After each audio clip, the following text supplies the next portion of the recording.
నమస్తే. ప్రస్తుతం మనతో పాటు డాక్టర్ విష్ణుప్రియ ఉన్నారు. ఈడ డెంటిస్ట్. నమస్తే మ్యామ్. నమస్తే. విష్ణుప్రియ గారు, ఇప్పుడు లేజర్ ట్రీట్మెంట్ అంటే మనం జనరల్ గా వేరే ట్రీట్మెంట్స్ లో చూస్తూ ఉంటాం. ఇప్పుడు డెంటిస్ట్ కూడా ఈ లేజర్ ట్రీట్మెంట్ వాడుతున్నారు అని చెప్పేసి తెలిసింది. అంటే ఎలా, ఏ ట్రీట్మెంట్ లో వాడతారు? అవును, లేజర్స్ ఇప్పుడు డెంటిస్ట్రీలో కూడా కొన్ని ఏళ్ల నుంచి వాడుతున్నాము. ఒకటి ఏంటంటే సాఫ్ట్ టిష్యూ ట్రీట్మెంట్స్కి వాడతాము. అంటే ఫ్రీనెక్టమీస్ అనేది ఒకటి ఉంటుంది. ఫ్రీనెక్టమీ అంటే మనకి నార్మల్గా ఒకసారి ఈ ముందర రెండు పళ్ళ మధ్యలో సందు కనిపించి ఇక్కడ ఒక ఏమంటారు టిష్యూ లాగా ఉంటుంది. మనకి పెదాల మధ్యలో ఒకటి ఉంటుంది చూడండి, దాన్ని ఫ్రీనమ్ అంటారు. లేదంటే నాలుక కింద కూడా ఒక లైన్ లాగా ఉంటుంది కదా, దాన్ని ఫ్రీనమ్ అంటారు. కొంతమందికి attachment tip of the tongue వరకు ఉంటుంది, సో బయటికి రాలేకపోవడము, లేకపోతే ఈ అటాచ్మెంట్ కింద వరకు ఉండడం వల్ల పళ్ళ మధ్యలో సందు రావడం వల్లనో అలాంటివన్నీ జరుగుతాయి. సో దాన్ని తీసే ప్రొసీజర్ని ఫ్రీనెక్టమీ అంటారు. సో ట్రెడిషనల్గా మనం ఏం చేస్తామంటే లోకల్ అనెస్థీషియా ఇచ్చి దాన్ని కట్ చేసి సూచర్స్ వేస్తాం. ఓకే, ఆ చిగురుని తీసేస్తారు. చిగురుని తీసేస్తాం. ఆ కింద కూడా ఆ నాలుక కింద ఉన్న ముక్కని కూడా కట్ చేసేసి కుట్లేస్తాం. సో దీనివల్ల ఏంటంటే మనకి బ్లీడింగ్ అనేది ఎక్కువ జరుగుతుంది. నార్మల్గా ఇది లేజర్స్ ఎప్పుడైతే మనం వాడతామో బ్లీడింగ్ టైం అనేది అది ఆటోమేటిక్గా కాటరైజ్ చేసేస్తుంది. So less bleeding, less pain, more comfort to the patient. So డైరెక్ట్గా దాంతోనే మనము ఫ్రీనెక్టమీస్ చేసేస్తామన్నమాట. సో సాఫ్ట్ టిష్యూ ప్రొసీజర్స్లో ఇది ఒకటి. నెక్స్ట్ వెనకాల మనకి దవడ పన్ను వచ్చేటప్పుడు చాలా మందికి నొప్పి అంటారు. సో దానివల్ల అంటే యాక్చువల్లీ ఏమవుతుందంటే ఐదర్ ప్లేస్ లేకపోవడం వల్ల నొప్పి ఉందో, లేకపోతే దాని మీద ఒక టిష్యూ కవరింగ్ ఉండడం వల్ల అది ఇంపింజ్ అవ్వడం వల్ల నొప్పి ఉంటుంది. సో యూజువల్లీ ఆ టిష్యూ తీసేస్తే పెయిన్ అనేది సబ్సైడ్ అయిపోతుంది and it will erupt properly into the cavity. ఆ ప్రొసీజర్ని కూడా ఒపోక్యులెక్టమీ అంటారు. దాన్ని కూడా మనము లేజర్స్తో చేయొచ్చు. అలా డిఫరెంట్ ఏమంటారు సాఫ్ట్ టిష్యూ ట్రీట్మెంట్స్ చేయొచ్చు. ఇది నార్మల్ కటింగ్ ప్రొసీజర్. బయాప్సీస్, ఏమన్నా చిన్న బయాప్సీస్ చేయాలన్నా, క్యాన్సర్లో బయాప్సీ చేయాలన్నా, ఓరల్ క్యాన్సర్ అలాంటి వాటిల్లో కూడా మనం లేజర్స్ని వాడచ్చు. నెక్స్ట్ లేజర్స్ మనకి నార్మల్గా దేనికి famous outside for skin lightning or bleaching. So same thing can be used. It can be used for bleaching your teeth or even your gums or whatever it is అనమాట. అంటే different లేజర్స్ని వాడతాము different సెట్టింగ్స్లో. అలా అంటే మారుస్తూ ఉంటాం అన్నమాట. ఇదొకటి. ఇంకొకటి ఏంటంటే మనకి ఇప్పుడు క్యావిటీస్ చేస్తారు కదా, ఒక మళ్ళు పుచ్చిపోయింది, ఫస్ట్ దాని పుచ్చంతా తీసేసి తర్వాత దాన్ని ఫిల్ చేస్తారు. సో దాన్ని క్యావిటీ ప్రిపరేషన్ అంటారు. మన ఏ రోటర్తో చేసే బదులు అదే మనకి ఏమంటారు లేజర్తో కూడా చేయొచ్చు. ఈ మధ్య అయితే లేజర్ రూట్ కెనాల్ ట్రీట్మెంట్స్ కూడా లేజర్తో చేయొచ్చు. So these are the different applications of lasers in dentistry. Update అయ్యిందంటారు బాగా ఉంది, అన్ని చోట్ల ఉన్నాయి లేజర్స్ ఇప్పుడు. అంటే టైం టేకింగ్ కూడా తక్కువ అనుకుంటా. టైం కొంచెం తక్కువే ఉంటుంది. ఇంకొకటి ఏంటంటే కంఫర్ట్. పేషెంట్ కి మెయిన్ గా మనకు వచ్చేది ఏంటంటే కంఫర్ట్. పెయిన్ తక్కువ ఉంటుంది, బ్లీడింగ్ తక్కువ ఉంటుంది. అనెస్థీషియా ఇవ్వాల్సిన అవసరం కూడా ఉండదు కొన్ని విషయం. తక్కువ ఇవ్వాలి. కంప్లీట్ గా ఎలిమినేట్ చేయడం కష్టము, కానీ తక్కువ ఇవ్వాలన్నమాట. అండ్ ఈ లేజర్ వల్ల అంటే ఎలాంటి బెనిఫిట్స్ ఉంటాయి? అంటే మీకు ఎలాంటి బెనిఫిట్స్ ఉంటాయి, వాళ్ళకి ఎలాంటి బెనిఫిట్స్ ఉంటాయి, అండ్ ఎలాంటి జాగ్రత్తలు తీసుకుంటారు? బెనిఫిట్స్ అయితే నేను చెప్పినట్టు ఫస్ట్ ఆఫ్ ఆల్ కంఫర్ట్ ఒకటే. పెయిన్ ఉండదు, బ్లీడింగ్ ఉండదు. సో మనకి లేజర్ అండ్ ఇప్పుడు ఇట్స్ సో ఆబ్వియస్. ఇప్పుడు మనం ఒక బ్లేడ్ తీసుకొని కట్ చేస్తున్నామంటే ఎక్కువ భయం ఉంటుందా, లేజర్తో ఇన్సిషన్ ఇస్తున్నప్పుడు అంటే ఇట్ జస్ట్ మేక్ సెన్స్ కదా. సో లేజరే ఎక్కువ ఏమంటారు ప్రిసిషన్ కూడా ఎక్కువ.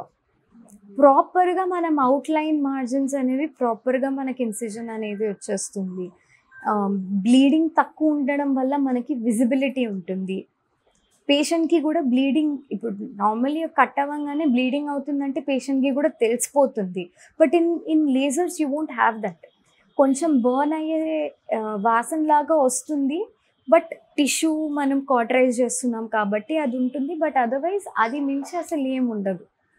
So very comfortable, no blood. ఇది యాంగ్జైటీని కూడా బాగా తగ్గించేయచ్చు పేషెంట్కి. అండ్ జనరల్లీ కూడా ఇఫ్ యూఆర్ సేయింగ్, అండ్ ఇంకొకటి ఏంటంటే లైక్ లేజర్ వాడుతున్నాము అంటేనే okay something new something better అని ఒక సైకలాజికల్గా ఇది ఒకటి వచ్చేస్తుంది కాబట్టి they also generally just feel better. అంటే మీరు పేషెంట్స్ ని ముందే ప్రిపేర్ చేస్తూ ఉంటారా? అంటే ఈ లేజర్ ట్రీట్మెంట్ ఇలా చేస్తున్నాము అని చెప్పేసి ముందే చెప్తాము. అండ్ మీరు ఇందాక అడిగినట్టు ఏమేమి సేఫ్టీ ఇవి ఉంటాయి or what are the negatives ఇది అని అంటే, ఇప్పుడు ఫస్ట్ ఐస్ ప్రొటెక్షన్ అనమాట. ఐ డ్యామేజ్ అయ్యే ఛాన్సెస్ ఉంటుంది కాబట్టి మాకు గాగుల్స్, పేషెంట్కి గాగుల్స్ ఇచ్చేస్తాము వెంటనే. And we carry on with it. నేను చెప్పినట్టు ఆ వాసన ఏదైతే కొంచెం వస్తుందో we tell them beforehand so that they are not scared. అది ముందే చెప్తే వాళ్ళు కూడా రిలాక్స్డ్గా ఉంటారు, వాళ్ళు కూడా ఏం అంటే పేషెంట్స్ పానిక్ అయ్యే అవకాశం ఉండదు అంటారు. ముందే చెప్పేస్తే అంటే అయిపోతుంది. అండ్ మళ్ళీ వచ్చేటప్పుడు కూడా ఒకసారి చెప్తాం ఇట్లానే ఉంటుంది, ఇంతే ఉంటుంది, మీరు ఓకే కదా. అండ్ వీ టెల్ దెమ్ మీకు ఏమన్నా ఇష్యూ ఉంటే, చేసేది నోట్లో కాబట్టి పేషెంట్స్ ఏం చెప్పలేరు. సో ఏమన్నా ఇష్యూ ఉంటే లెఫ్ట్ హ్యాండ్ పైకి లేపండి అని చెప్పేస్తాము. And they do it also అది. అండ్ ఇంకొకటి ఏంటంటే లైక్ లేజర్తో ఏంటంటే you need to have experience, you need to be ఏమంటారు ఆథరైజ్డ్, లైక్ స్పెషలైజ్ ట్రైనింగ్ అనేది ఉంటుంది. దానికి వెళ్ళి నేర్చుకొని చేసేవాళ్ళే అది చేయాలి, ఎవరు పడితే వాళ్ళు చేయడానికి లేదు. ఎన్ని రోజులు ఉంటుంది ట్రైనింగ్? అంటే depends on the course you are attending. Course ఉంటుంది సపరేట్ గా, అంటే స్పెషలైజేషన్ ని బట్టి కూడా ఉంటుంది. ఇప్పుడు పెరియోడాంటిస్ట్ ఆల్రెడీ ఉంటారు, వాళ్ళు పీజీలో 3 ఏళ్ళు నేర్చుకునే బయటకు వచ్చి ఉంటారు, వాళ్ళ ట్రైనింగ్ వేరే ఉంటుంది, ఇది వేరే ఉంటుంది. But usually we go for laser treatments by periodontist only. అంటే ఎక్కడైతే దేనికి వాడాలో వాళ్ళనే పిలుస్తాం. ఇప్పుడు క్యావిటీ ప్రిపేర్ చేయాలంటే ఎండోడాంటిస్ట్నే పిలుస్తాం, రూట్ కెనాల్ చేయాలంటే వాళ్ళనే పిలిచి చేయమంటాం. గమ్ది జింజైవల్ ఏమన్నా ప్రాబ్లం వచ్చిందంటే పెరియోడాంటిస్ట్ని పిలుస్తాం. అంతే, ఎవరిది వాళ్ళదే, వాళ్ళ ట్రైనింగ్ని బట్టి, వాళ్ళ స్పెషలైజేషన్ని బట్టే పిలవడము, వాళ్ళు చేయడము అనేది జరుగుతుంది basically. So these are the things అనమాట. అండ్ ఇంకొకటి ఏంటంటే లేజర్తో మనకి ప్రిసిషన్ ఎంత నీట్గా ఉంటుందో తప్పు జరిగితే కూడా అంతే ఇదిగా ఉంది. లైక్ యూ హ్యావ్ ఆ ఏరియాలోనే కట్ చేస్తారు. జనరలీ తప్పులు జరగవు, అడిగారు కాబట్టి చెప్తున్నాను అంతే. పక్క దాని మీద ఇది చేస్తే పక్కది డ్యామేజ్ అవుతుంది అంతే. ఓకే, అంతకు మించి ఏమీ లేదు. ఏమవ్వదు, చాలా కాన్షియస్ గా చేయాలి అంటారు. ఇప్పుడు చేతిలో బ్లేడ్ ఉంటే కూడా కాన్షియస్ గానే చేయాలి కదా. ఇప్పుడు చేతిలో బ్లేడ్ ఉంటే కూడా 2 mm కట్కి 2 mm చేయాలి. 3 mm or 5 mm అయితే ఎవరు ఇట్లా కట్ చేయరు. సో మనకి బ్లేడ్తో ఎట్లయితే కట్ చేస్తామో బ్లేడ్తో ఇంకా బ్లీడింగ్ అవుతుంది. లేజర్తో నీట్గా చేసినప్పుడు బ్లీడింగ్ కూడా అవ్వదు. So it's much more safer.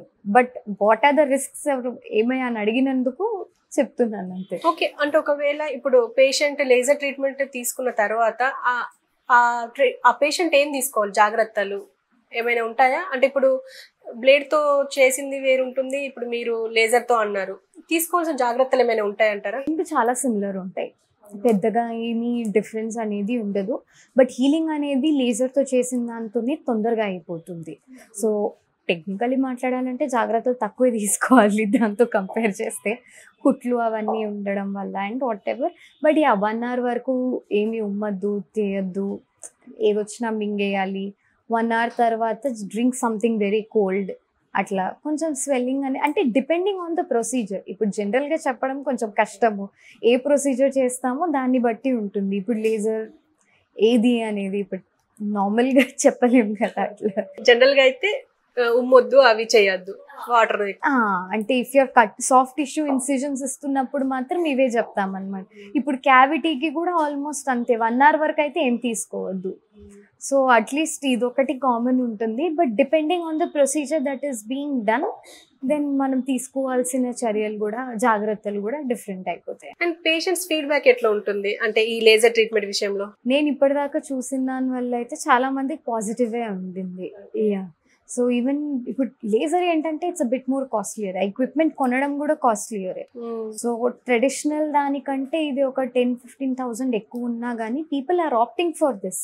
ఎందుకంటే రికవరీ టైం అనేది చాలా తగ్గిపోతుంది. ఓకే, అంటే జనరల్ గా ట్రెడిషనల్ ట్రీట్మెంట్ కి ఎంత టైం పడుతుంది? ఇప్పుడు ఫర్ సపోజ్ ఇక్కడ చిగురు, మీరు చెప్పినట్టుగా చిగురు వచ్చింది, దాన్ని మీరు లేజర్ తో చేస్తే ఎంత ఉంటుంది, ట్రెడిషనల్ ఎంత ఉంటుంది? లేజర్తో 4-5 days తగ్గిపోతుంది అనుకోండి ఒక విధంగా. ట్రెడిషనల్గా 10 days అంటే అప్రాక్సిమేట్లీ చెప్తున్నాను. ఎంత టిష్యూ కట్ చేసాము ఏంటి అనేది కూడా ఇది ఉంటుంది. బట్ యూజువలీ టిష్యూ రీఅటాచ్మెంట్ మనకి 14 days కంప్లీట్లీ అవుతుంది. But initial healing 7 days. లేజర్తో కొంచెం తగ్గిపోతుంది. అట్లీస్ట్ 4-5 days, మరి 1 week కాకపోయినా ఒక 4-5 days అయితే ఓకే, అదైనా తగ్గినట్టే కదా.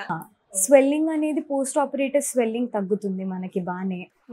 సో ఇలాంటివన్నీ కూడా బ్లీడింగ్ లేదు, పేషెంట్కి వీక్నెస్ ఉండదు, స్వెల్లింగ్ అనేది తగ్గుతుంది. So it's easier that way అట్లా.